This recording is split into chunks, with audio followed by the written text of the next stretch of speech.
Okay. I am joined by Jeremy, hospitality recruiter at Gecko Hospitality, Forbes 2019 America's Best Professional Recruiting Firm, coming to us from Tampa Bay, Florida. How are you? I'm fantastic. How are you? I'm well myself. Thank you. We were talking a little bit earlier, and you're busy. But I mean, the hospitality market, it's just Yeah, been hammered. it is. What's the market really like for those in hospitality hunting for jobs? It's pretty rough. Not going to sugarcoat it, but being that I am a headhunter, I am bullish on the market, and I feel like the fact that I'm still here should tell you that I'm being genuine about it because I make money when I place people, and if I'm still sticking around, I believe obviously it's coming back. I could go anywhere and do what I do in any other industry. I'm bullish. It's going to come back. Right now, it's pretty rough. So you talking to people every day? I mean, how's Every that day, going?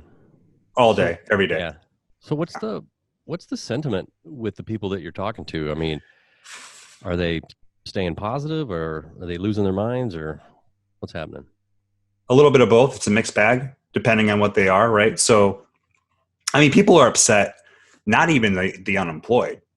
People that are working are upset. So there's like a few pockets of different types of talent that are out there. There's ones that are there that are overrun.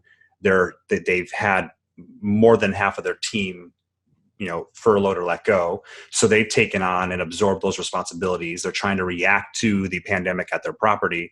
And a lot of them have taken pay cuts and they're working 7 days a week. So they're frustrated. The smart leaders and owners and management companies that are treating their teams well are going to do great when this thing goes away. But there are bad players out there that are not treating their teams well. And I'm hearing it on a daily basis in my ear on the phone from people that are working. Now, the people that are searching, I mean, they're scared. You know what? I posted this post on LinkedIn. I think it was yesterday or 2 days ago. Doesn't matter. I had about 300 people reply, and I asked, "What are you doing for your career search during this pandemic? Are you searching for a job in your industry? Are you pivoting and looking for another industry? Are you starting your own business, or are you good? You're still employed?" 40% of them are pivoting and leaving, or said they were. Okay, so let's just pretend that's 25%. Let's just shave it down a little bit. That's a quarter of the workforce that are looking to leave. Yeah. So, which again, for people who are stick around and who love the industry, there's gonna be a lot of successful people when the dust settles, because there's gonna be so many new owners and leaders and management companies and acquisitions and sales, and there's gonna be so much new that happens. I think opportunities are gonna be huge when it calms down. Yeah, that's the hard thing when you're in the middle of a storm like this. And we've been around the earth long enough. On the other side of this storm, it's always a little interesting. There's always opportunity there, and it's a little different. It is. There's yeah, don't get me on a tangent, but I can tell you there are so many positives that will come out of this, and I can go on and on about that. So I'm going to, due to time restrictions, I don't want to do that, but just believe I do have a YouTube channel, so I will be talking about a lot of this stuff if anybody wants to see. So I'll ramble on about it on there. But I am optimistic. I just think that 2020 shot. Let's just throw that one in the hamper. It's gone. And depending on what happens with the vaccine, and once the election is out of our face, I think you're going to see some things change. So those people that are looking for jobs, like, what do you suggest they be doing right now? Oh man. Okay. So a lot of things. So mindset is huge. And there's a lot of tips and tricks that I could share on my mindset. If people want to reach out to me, I can share those. That's huge. Staying positive is huge. And I know that might sound like cliche, but it's so true, because even me, I'm practicing it. My desk was obliterated. I could curl up in a fetal position and give up. I don't, but I chose not to. I chose to do the things that the other things I'm going to tell you to do, which is make yourself known in the industry, get out there on social media, be omnipresent, become an industry thought leader. Like the things that I'm doing, anybody can do it. You just have to take the initiative to do it and think outside the box.